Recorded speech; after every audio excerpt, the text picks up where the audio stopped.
आप सभी को बहुत बहुत धन्यवाद साथियों। जैसे कि आप सभी को पता होगा कि नियमावली 2023 के अंतर्गत आप सभी गुणवत्तापूर्ण शिक्षा और हमारे बच्चों का सर्वांगीण विकास हो सके और समाज का उत्थान हो सके, इसलिए नई बहाली नई नियमावली आई है। उसके अनुसार आप सभी को पता होगा कोई भी आयोग संभावना है बीपीएससी कंडक्ट है तो 1993 में जो भी एक पैटर्न प्राथमिक शिक्षक बहाली का जो किया गया था, अन्य का भी किया गया था, तो उसका प्रीवियस ईयर क्वेश्चन किस तरीके से पैटर्न था उस पर हम चर्चा कर रहे हैं। आपको मैं इससे पहले एक वीडियो अपलोड कर दिया जिसमें 20 प्रश्न था, टोटल 100 प्रश्न पूछा गया था।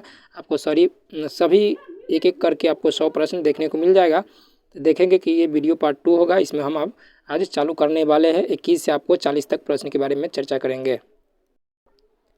तो अब देख सकते हैं आपके सामने जो 21वां प्रश्न है, का पूछा था कि भारत के प्रधानमंत्री के रूप में जब नियुक्ति मिली थी तो उस समय किसको मिला था कि राज्यसभा का सदस्य था। इस तरीके से पूछा था, भारत के प्रधानमंत्री की नियुक्ति के समय कौन राज्यसभा का सदस्य थे। राज्यसभा आप सभी को पता होगा कि जैसे नरेंद्र मोदी वर्तमान में आपको प्रधानमंत्री भारत के हैं, तो लोकसभा के सदस्य थे, माने लोकसभा के सदस्य है, बनारस से भी जीते भी है सांसद के रूप में।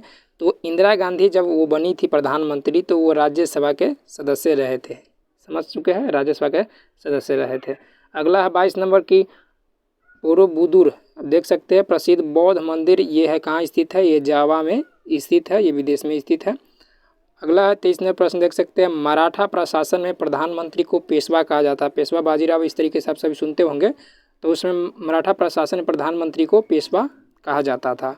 वो 1993 के अनुसार चलेंगे प्रश्न, उसी के अनुसार आप समझेंगे। कुछ अपडेट होगा तो आप गूगल पे सर्च करके समझ सकते हैं। 24 नंबर प्रश्न देखिएगा कि the wealth of nation, the wealth of nation की रचना जो किया था वो एडम्स स्मिथ द्वारा किया गया था। अगला प्रश्न देखते हैं, प्रश्न नंबर आपको 25 देखने को मिलेगा कि भारती का लेखक मैथिली शरण गुप्त था। ग्लिम्पसेस ऑफ वर्ल्ड हिस्ट्री है ना, जवाहरलाल नेहरू द्वारा लिखा गया था। Hindu view of life, Hindu view of like होगा कि लेखक का नाम एस राधा कृष्णन है, देख सकते हैं। 28 है कि अफ्रीकी देश पूछा था, निम्नलिखित में से कौन सा अफ्रीकी देश सबसे पहले स्वतंत्र हुआ था। उसमें 4 ऑप्शन दिया था, जिम्बाब्वे, नाइजीरिया, कांगो। तो उसमें जो घाना है सबसे पहले स्वतंत्रता प्राप्त किया था। जैसे भारत 15 अगस्त 1947 को स्वतंत्र हुआ था, ठीक वैसा ही अफ्रीका देश में वो भी लोग गुलाम थे। वह देखिए कि servants of the people society, ये देख सकते हैं कि स्थापना किया था गोपाल कृष्ण गोखले ने किए थे। अलीगढ़ आंदोलन का आरंभ करने वाले, पूछा था कि अलीगढ़ आंदोलन का आरंभ करने वाले कौन थे, तो इसका राइट आंसर हो जाएगा सर सैयद अहमद खां थे। अजमेर में मोइनुद्दीन चिश्ती, अब पूछा था किसकी दरगाह सूफी संत का, तो वो है मोइनुद्दीन चिश्ती सूफी संत की दरगाह है।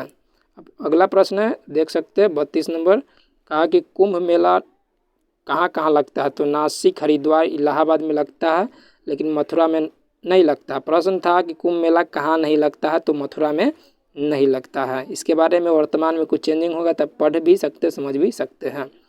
33 नंबर देखिए लीजिएगा कि राज्य की उत्पत्ति के सामाजिक समझौते के सिद्धांत को एक प्रमुख प्रतिपादक कौन है, तो वो है लॉक, है ना।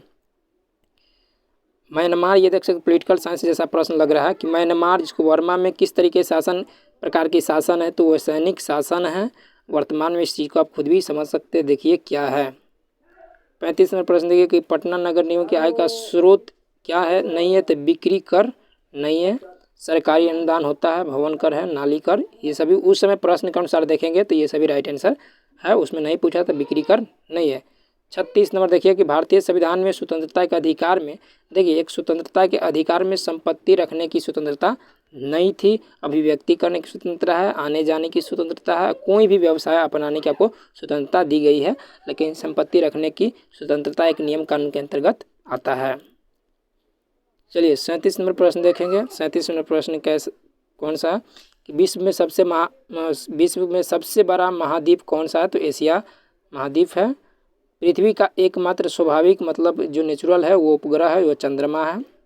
और ऐसे उपग्रह बहुत सारे लॉन्च किया जाता है, जितने भी हमको टेलीकॉम चलते हैं, जो भी हम लोग बात करते हैं, ये सभी उपग्रह के संचालित है, लेकिन स्वाभाविक जो है चंद्रमा है। कॉफ़ी का सबसे बड़ा उत्पादक देश कौन है, तो वो है ब्राज़ील। एक प्रश्न था, देखिए किस तरीके से पूछा था, वर्तमान में सवारी के लिए प्रयोग की जाने वाली मोटर कारों का मूल उत्पादक संयुक्त राज्य अमेरिका है। देखिए सवारी के लिए अब अभी आपको लगे कि कार तो बहुत भरपूर मोटर कारों का उपयोग हो रहा है, लेकिन 1993 में ज़रा सोचिए कि हम लोग जब आए थे तो लगभग 2000 के आसपास या लगभग 2010 तक सही से सबको मोबाइल एंड्रॉयड भी नहीं होता था। तो उसी अनुसार देख सकते हैं कि संयुक्त राज्य अमेरिका बहुत इंपॉर्टेंट रखा था, उसमें ले गया था। तो ये रहा 40 प्रश्न, मैंने सॉरी 20 प्रश्न आपको 21 से 40 तक। Thank you. और एगुलो आप देख सकते हैं, समझ सकते हैं किस तरीके से प्रश्न आपको देखने को मिलेगा। यही प्रश्न था, लगभग इसी से मिलता जुलता है, ज़्यादा कुछ चेंजिंग नहीं है। इसी को आप ध्यान रखेंगे कि आपको ऐसा ही प्रश्न पूछा गया था। Thank you.